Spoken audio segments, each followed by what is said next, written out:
Hello everyone and welcome to the GamePad Report for the month of May 2022. We are giving you the latest updates for GamePad and the mayamada universe. I am the co-founder Nigel.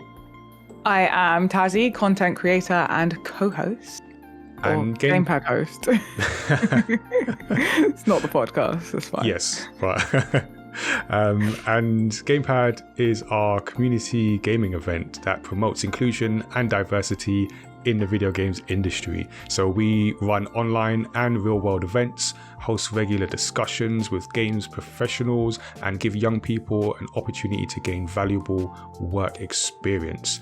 So we were just talking about finance in games, lots of numbers, lots of projections, and everyone's favorite subject, NFTs and cryptocurrency. So if you would like to hear that discussion in the full GamePad Report video, become a Studio 77 member to get the extended report plus exclusive access to events and mayamada artwork too. So before we get into the updates, let's get started with this month's industry pro tip.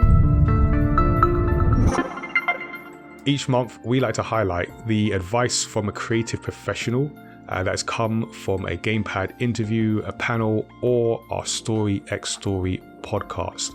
So the tip from this month comes from Dutch comic creator Renee Rienties, who is a comic artist and illustrator.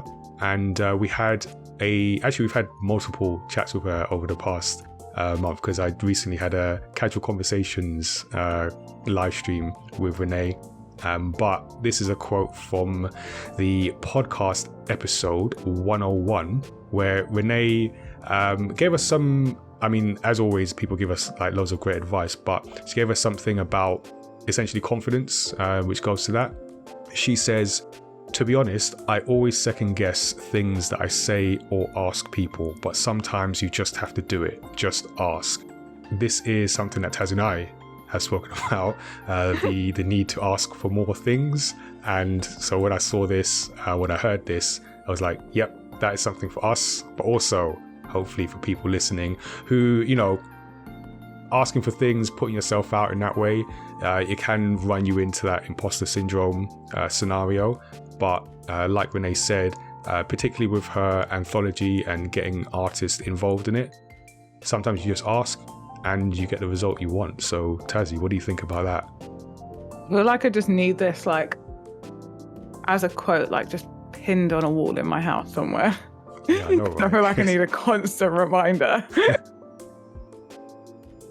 Yeah, and I think for this month or this coming months in particular, as we work with different projects and things we've got in the works, it's just like a good reminder for myself as well to just ask, because what's the worst that can happen? And if you follow that through, you'll usually find that it's not that bad. So just ask. Nice and simple advice that hopefully resonates with you.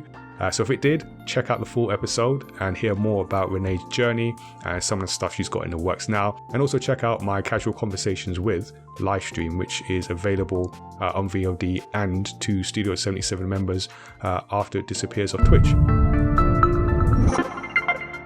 So we are running our Do I Look Like a Gamer campaign. We've launched it, and it is a campaign promoting diversity and inclusion in the video games industry. So you can follow us on social media to see the photo campaign and meet the 40 people showcasing diversity in video games. We have 2 free events that you can book your tickets for right now. So go ahead and do that. One is the Family Games Design Jam, where we're giving young people, parents and guardians the opportunity to discover the game design process by making their own tabletop game. It will be at the Redmond Community Centre on Saturday the 4th of June from midday. Tickets are free but limited, so sign up as a team or as an individual, and we hope to see you there. We also have our Cupcake and GamePad Social. It's a networking event, as networking is such a key skill in any profession, and we are providing an opportunity to meet other aspiring professionals and those working in the games industry over the day. There's also going to be some desserts and friendly competition. We will be at the Samson KX building in King's Cross on Saturday the 2nd of July, 4 p.m. BST. And it is yet another free event. But again, tickets are limited, so make sure you grab your free ticket. And we'll see you there for cupcakes and networking. Exactly, you can't go wrong. The campaign is proudly sponsored by Rocksteady Studios and Splash Damage. Yeah, I mean, what else is there from mayamada over the next month?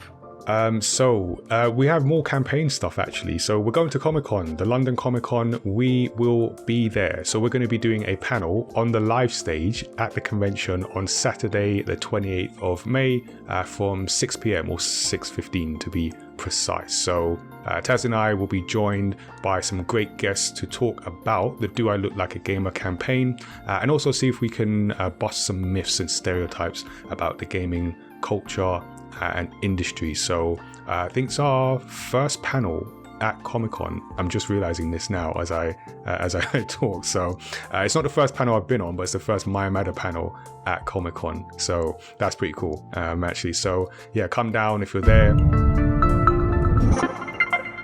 And we have the results from our last month's poll in. So we like to do a poll each month where we ask you your opinion on a subject and get you to vote. And then we read out the results in the next month. And we have the results from last month's question, which was, will you be purchasing one of the new PS Plus subscription tiers? We have joint last place, none of the above. I have Game Pass. I'm all in on PS Plus Premium. Sign me up for PS Plus Extra. They all had 0 votes because I clearly didn't vote. Then we had 33%. We'll be sticking with PS Plus Essential. And I have a PlayStation but don't need a subscription. Actually, I think I voted on that one. Okay. Maybe that was the one. Yeah, I think that was. Yeah. Yeah. I'm not surprised. What? You're not surprised? Yeah, I'm sticking with Essential, so I'm in that group. But yeah, I think there's not enough to make people, unless you're like super diehard and have just money, to move people into those higher tiers, especially. So I think there's still some proving to be done on Sony's part. Yeah. I feel like we should have had an option buying PS Now so that I can automatically go into the PS Plus section.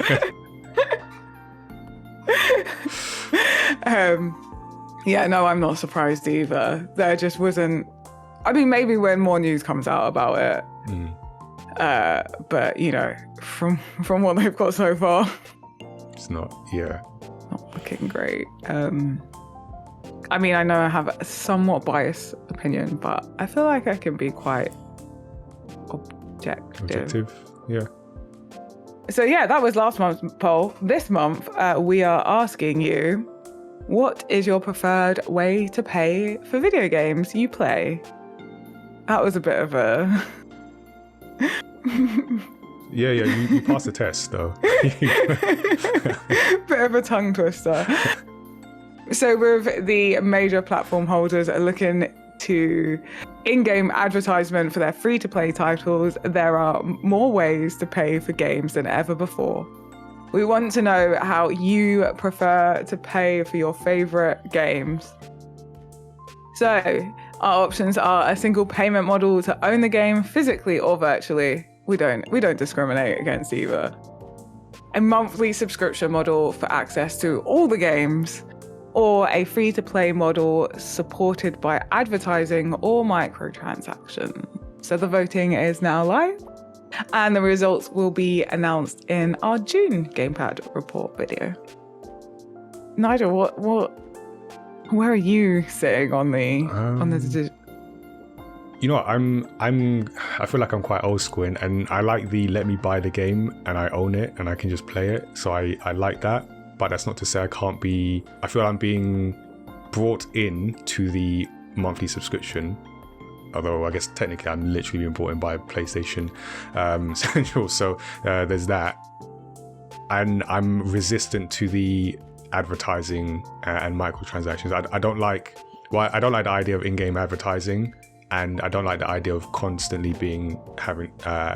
making purchases in-game. I just like, give me the game and I'll play it. So that's me, but I can shift. Yeah, I feel like this is a toughie. I feel like you should have added another option, but you don't like people sitting on fences. Yeah, I'm anti-fence.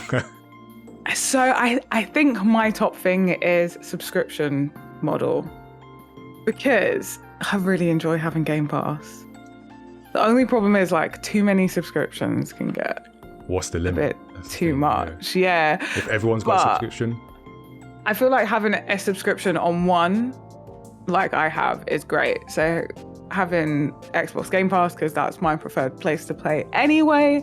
Or like if you are a PlayStation user and PlayStation do a bit better to offer you something, which I really hope they do, because I feel like PlayStation fans deserve something more comparable to Game Pass.